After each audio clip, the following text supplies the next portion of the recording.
Hello, this is a tradesight market preview for Thursday, May 9th, 2013. This video is brought to you in HD on YouTube.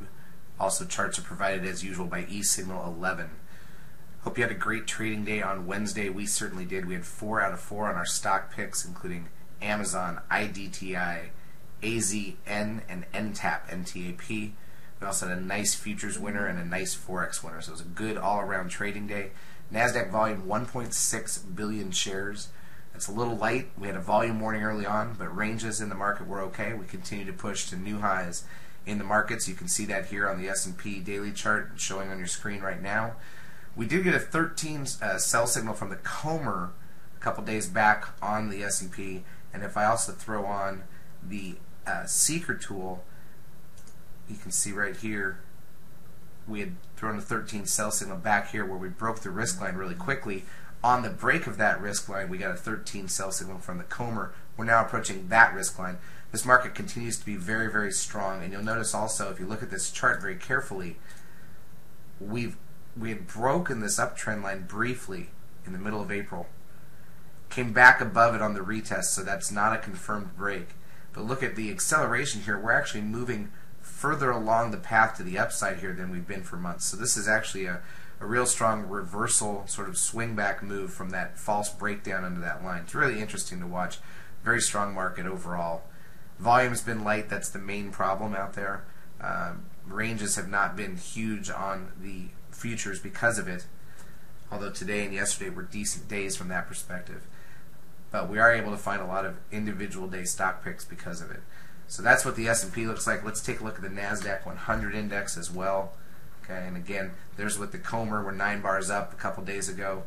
Today, if I put us in a projection mode, you can see that's bar 8. If I also add the Seeker tool, which is usually a little more what we watch on the daily charts, you're going to see the red numbers here. We're only on bar 3. This will be bar 4 today, right there. Okay, so we're early in the count on the Seeker, really. And remember, the Nasdaq's been completely different than the S&P. The S&P, which is more driven by banks, broader stocks, a little less volatile stocks. The utilities are in there. The Nasdaq's really the tech part of the industry, and you can see how flat that was in January, February, March, horribly sideways. Now we've been getting the move here over the last couple of weeks on the Nasdaq, so things are starting to improve a bit from that perspective. But unlike the S&P, which just sort of has been drifting, not moving with any enthusiasm, but drifting higher over the last several months, really. The Nasdaq side is just now, really here since this breakout a couple weeks ago, just now starting to push. And with that, we're getting a Seeker count. So we always talk about the energy that's important from the Seeker and Comer counts. It's hard to say that you've had a lot of energy in the S&P when you got those 13s, and we've had 3 in a row on the Comer on the S&P, and they've all been ignored. But when you get this kind of a bigger move, once we get to the 13 on the Seeker on the daily chart, if we get that far, we'll see if that doesn't have a little more impact on the market. So that's what we're watching right now on the NDX side. You can take a look at the semiconductors with both the Seeker and the Comer, and you can see once again 9 bars up 2 days ago. Okay, this is bar 3 for the Seeker, obviously today, right? And so decent action there on the semiconductors as well. We'll also take a look at the biotechs. Now there's a risk line from this Seeker, and again, here where you see the Seeker get this kind of extension in the 13, we've got a risk line that still hasn't been violated. So this has got a little more hold on the market because you actually had some energy to create. Look at the 9 bar move was way back here. 13 Seeker sell signal up here. We haven't really made any progress since then. So when you get a little more extension like that, those signals become a little more important, and we'll be interested to see what happens if the Nasdaq, but again, Nasdaq could be 10 days minimum away from getting that signal. It's a lot of upside room still on the market if that's the direction we're going to go. Let's take a look at the Apple. I'm going to leave both the Seeker and the Comer up here so you can see them. Apple didn't make any progress today. Ran sort of into that static trend line here, this green line, and hasn't really gone anywhere ever since the earnings. And you can see now there's a static trend line down here, the red line of this 9 bar move that we've just completed to the upside. So that's a good, interesting chart. Here's a look at the Google, and this one obviously making new highs, much stronger over the last 6 months, and even now as it prints new highs for the stock.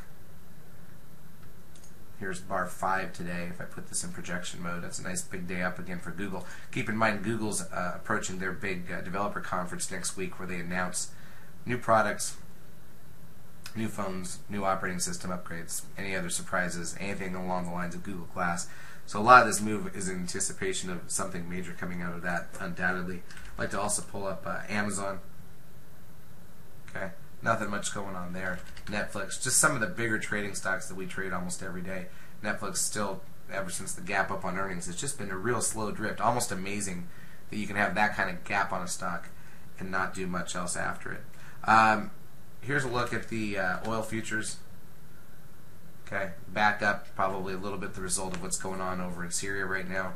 Back up near 97 after having dipped as low as 86 last week, or the week before last. But look at again, this red line was a static trend line. Let's do the bar count on this. So starting back in December, we had a 9-bar move up. Comer gave us a 13 sell signal right up here. Okay, that's the top of the market so far on oil. We got a 9-bar move down right here, and that took us back up to the static trend line of that move. That's the green line right here. This next drop takes us down to the static trend line from this initial 9-bar move up back in December. Really amazing. And now this quick rally right back near that static trend line area. So very much this market is dominated, controlled by the Seeker and Comer counts. Really interesting to see. And let's take one quick look at gold as well. Okay, positive day today, but still obviously in a decline overall. Now, what do we expect for tomorrow? We don't have much for data this week. We've been joking that this is the week of lack of economic data.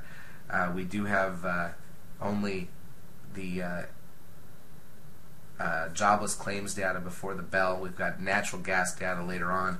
So nothing significant to come out tomorrow in terms of data. Wholesale inventories 30 minutes into the market. And then on Friday, no data until 2 in the afternoon when everybody's pretty much gone Eastern time, which is the Treasury budget. So this is a week that's been very light on data. We've had a couple of very strong trading days for us on Tuesday and Wednesday.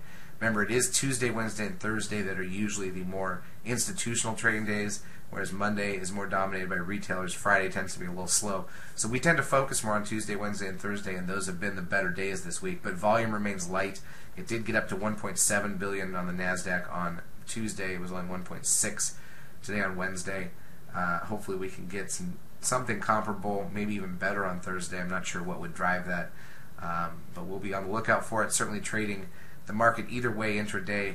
Our picks for tonight on the stock side are all on the long side. They're already posted. Obviously, when the market is hitting new highs like that, you don't get a lot of shorts turning up in your scans. So we're focused mostly on the long side for picks going into the day off of the daily chart.